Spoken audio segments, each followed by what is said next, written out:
Hola, ¿cómo les va? Bienvenidas y bienvenidos. Como todos ustedes saben, el Bafisi en el año 2020 no se hizo porque justamente la pandemia comenzó a tener efectos en marzo y estaba prevista para abril, con lo cual debió cancelarse a último momento. Y en este caso, los organizadores, previendo que se venía también una segunda ola, decidieron anticipar las fechas de abril a marzo, aprovechando también el mejor clima que suele haber en marzo para la realización de unas cuantas actividades al aire libre. Y por lo tanto, esta 22ª edición tuvo un híbrido entre funciones presenciales en salas como el Gomón, el Multiplex Belgrano, la Sala Lugones, el Centro Cultural San Martín, y unas 20 sedes al aire libre, clubes de barrio, parques, plazas, como para que el riesgo fuese mínimo, y también teniendo en cuenta que las salas cerradas tenían un aforo máximo del 30% y prácticamente se dedicaron a que los equipos, los productores, los directores, los actores tuvieran la posibilidad de tener una función con pantalla grande, salas cerradas, salas convencionales, y prácticamente se limitó a eso, a que cumplieran el ritual, se sacaran las fotos, hicieran en algunos casos una especie de alfombra roja, invitaran a sus amigos y conocidos, y eso fue prácticamente todo lo que hubo en formato tradicional. Después sí estuvieron las funciones al aire libre, pero el corazón de este año fue el sistema de streaming que funcionó en Vivamos Cultura, la web del Ministerio de Cultura del Gobierno de la Ciudad de Buenos Aires, donde hubo más de 105.000, casi 110.000 espectadores, no las visualizaciones, sino 110.000 personas distintas, que en algunos casos habrán visto una película, pero en muchos casos vieron 5, 10 o más películas. Entonces creo que, teniendo en cuenta las circunstancias anómalas, las condiciones muy complicadas, puede decirte que las decisiones fueron bastante correctas. Obviamente la programación, le sobraron títulos y le faltaron otros, eso es inevitable, pero hay que tener en cuenta que en el análisis no se puede ser tan estricto, tan minucioso y preciosista como si fuese una edición normal, en la cual uno tiene un año para prepararla, para conseguir los derechos y para que las películas lleguen con sus copias y se den en cines tradicionales. En este caso se pudieron programar 92 largometrajes y 143 cortos, como suele ocurrir, y no solo en este 2021 tan poco convencional. El cine argentino es la vedette del Bafisi, porque hay muchas películas que esperan el Bafisi como carta de presentación, como plataforma de lanzamiento local y también internacional, porque hay muchos programadores que acceden al Bafisi en busca de cine nacional. Y de hecho hubo muchas películas que habían sido seleccionadas para el Bafisi 2020 y que decidieron esperar todo un año sin ir a otros festivales y obviamente sin estrenar comercialmente en salas, para poder tener su premier mundial en el Bafisi 2021.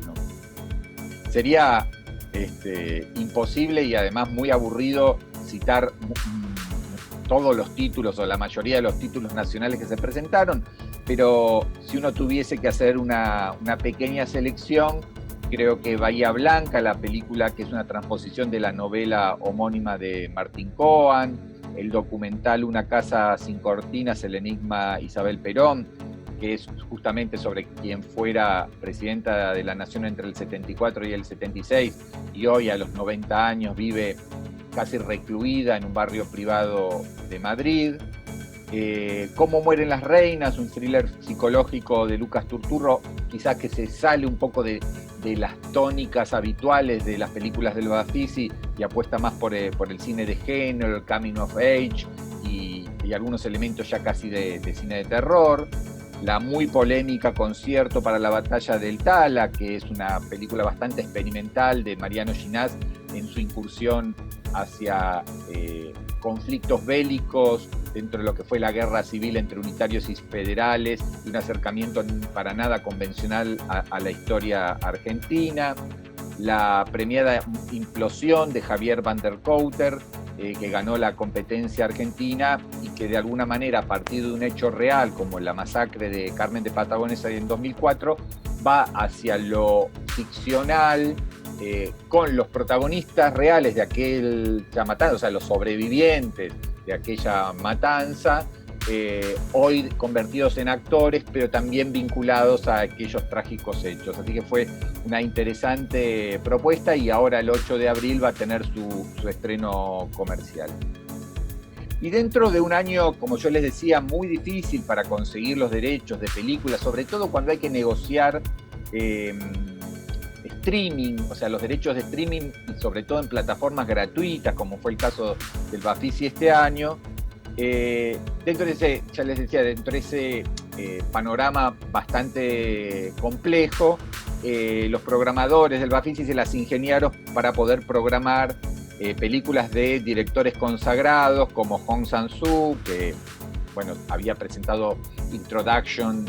muy pocas semanas antes en la competencia de la Berlinale, lo mismo que Ryosuke Hamaguchi, que justamente había ganado el Gran Premio del jurado en Berlín muy pocos días antes del comienzo del Bafisi.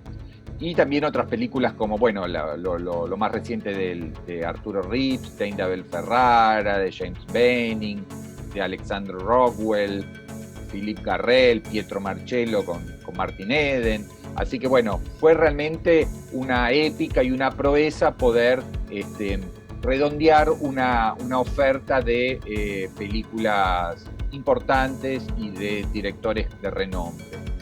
Y ya un poco saliendo de quizás los títulos y los nombres más importantes, también hubo una muy buena oferta de películas musicales, de documentales. Fue realmente excelente lo que Julian Temple, un habitué del Bafisi, alguien que estuvo varias veces y que fue jurado y que tuvo un foco dedicado a su obra, presentó con Crock of Gold, una película sobre Shane McGowan, el mítico líder de la banda The Pogues, una institución en Irlanda puntualmente y en todo el Reino Unido. Películas también sobre deportes como Lutar, Lutar, Lutar, un documental sobre la historia increíble del Atlético Mineiro y de su hinchada, que realmente para los que somos futboleros y no tanto ha sido una grata sorpresa. Y también, volviendo al cine argentino, hubo regresos a la historia, no solo por el lado de la película que yo les comentaba de Julián Troxberg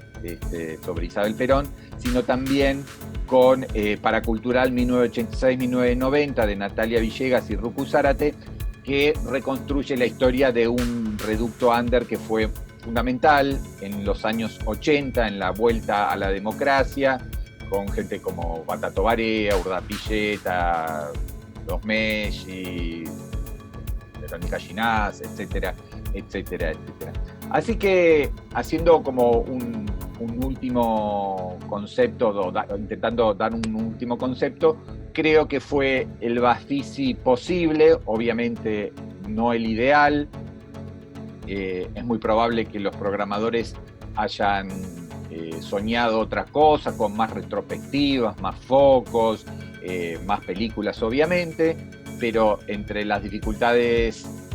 económicas, de presupuesto, de organización, la pandemia, el streaming, las pocas salas disponibles, el aforo del 30%, todo lo que tiró para atrás el festival, creo que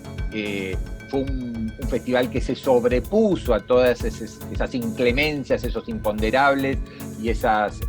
complicaciones para